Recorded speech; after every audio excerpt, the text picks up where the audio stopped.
السلام علیکم ورحمۃ اللہ وبرکاتہ۔ اعوذ باللہ من الشیطان الرجیم، بسم اللہ الرحمن الرحیم۔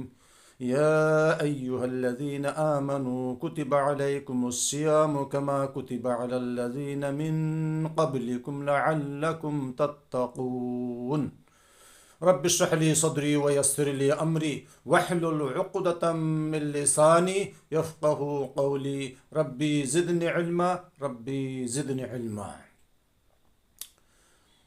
برادران اسلام، میرے محترم دوستوں اور بھائیوں اور بہنوں، الحمدللہ اللہ رب العزت کا شکر ادا کرتے ہیں کہ یہ ماہ رمضان جو ہر سال آتا ہے، اب یہ رمضان کا مہینہ آنے والا ہے انشاءاللہ۔ جیسے کہ آج یو اے میں اور سعودی عربیہ میں چاند ہو گیا ہے، تو انشاءاللہ کل ہمارے یہاں پر بھی چاند ہوگا، اور ہم منگلوار کو، ٹیوزڈے کو، کل کے بعد روزہ رکھیں گے۔ اللہ رب العزت تمام مسلمانوں کو اس ماہ مبارک میں روزہ رکھنے کی توفیق عطا فرمائے، اور سب لوگوں کو، تمام روزہ داروں کو، مسلمانوں کو ہم مبارکباد دیتے ہیں پوری دنیا میں کہ اللہ رب العزت، اور دعائیں کرتے ہیں سب کے لیے اللہ رب العزت تمام مسلمانوں کو اچھی حالت میں صحت کے ساتھ سب کو روزہ رکھنے کی توفیق عطا فرمائے، آمین۔ مسلمانوں، آپ کے سامنے سورہ بقرہ کی آیت نمبر 183 میں نے آپ کے سامنے تلاوت کی ہے۔ اس کا ترجمہ اور اس کی تفصیل انشاءاللہ میں آپ کو سناؤں گا۔ یہ رمضان کا مہینہ اب آنے والا ہے انشاءاللہ، تو اللہ رب العزت فرماتے ہیں کہ یا ایہا الذین آمنوا، آئے او لوگ جو ایمان لائے ہو، یا تو کہے کہ آئے مومنوں، کتب علیکم الصیام، کتب علیکم الصیام، لکھ دیے گئے تمہارے پر روزے۔ الصیام یہ ساما یصوم صومن و صیامن، باب نصر ینصرو سے یہ مصدر ہے جس کا معنی ہوتا ہے روزہ۔ اب روزہ کس کو کہتے ہیں؟ یہ اردو میں ہے روزہ۔ روزہ کہتے ہیں صبح صادق سے لے کے، صبح صادق جو ایکچولی ریئل فجر کی اذان ہوتی ہے، جو ریئل فجر، جو جنوئن ٹائم جو مکہ اور مدینہ میں ہوتا ہے، مان لیجیے کہ وہ اذان جو ہے ابھی 1.25 گھنٹہ پہلے سورج کے نکلنے کے، تو جو اپنا صبح صادق ہوتا ہے جسٹ اذان سے پہلے ان کو کھا لینا چاہیے۔ تو وہی صبح صادق سے لے کے اپنا مغرب تک، دن کے ڈوبنے تک جو ہے کھانا پینا بالکل حرام ہے۔ اذان ہو گئی مغرب کی، اب کھاؤ، افطار کرو۔ تو اس دوران میں دن کو کھانا پینا اور اپنی بیویوں سے ہم بستری کرنا یا ان سے ملنا، صحبت کرنا منع ہے، حرام ہے۔ اسی کا نام یہ شرعی مسئلہ ہے اپنا روزہ، ٹھیک ہے۔ تو اس کے بعد اللہ تعالیٰ فرماتے کتب علیکم الصیام، کتبہ یتبو یہ فعل ماضی ہے جو پیسیو وارب ہے، مجہول، یعنی لکھ دیے گئے، علیکم تمہارے اوپر، اے مسلمانوں، الصیام یہ روزے، رمضان کے یہ روزے، کما جس طریقہ سے کتبہ لکھ دیے گئے تھے یہ روزے، علی الذین ان لوگوں پر، من قبلکم جو تم سے پہلے تھے، لعلکم تتقون تاکہ تم تقوی حاصل کرو، پرہیزگاری حاصل کرو، اللہ سے ڈرو۔ تو یہ تو اپنا سلس اردو ترجمہ ہو گیا ہے۔ اب یہاں پر فرمایا گیا ہے کہ آئے او لوگوں جو ایمان لائے ہو، تو یہ روزے تم پر فرض کر دیے گئے جیسا کہ فرض کیے تھے تم سے پہلے۔ ہم سے پہلے کون سی امت تھی؟ موسیٰ کی قوم، وہ لوگ بھی روزہ رکھتے تھے، جیسے کہ اپنا عاشورہ کا روزہ، لیکن ان کا مسئلہ مسائل کچھ اور ہوگا۔ ہمارے یہاں جیسے کہ فجر سے لے کے، صبح صادق سے لے کے مغرب تک، یہ ہمارا امت مسلمہ کے لیے، ان کا روزہ اور ہوگا، لیکن روزہ تھا۔ اس کے بعد ان سے پہلے، پھر ان سے پہلے، یعنی آدم علیہ السلام سے لے کے امت محمدیہ تک روزہ یہ آلریڈی رہ چکا ہے، اور قیامت تک یہ روزہ چلے گا، ٹھیک ہے۔ تو لعلکم، تو مقصد کیا ہے؟ اللہ رب العزت فرماتے ہیں کہ تاکہ تم تقوی حاصل کرو، پرہیزگار بنو۔ تو اس سے معلوم ہو رہا ہے کہ آپ روزہ رکھیں گے، آپ کے اندر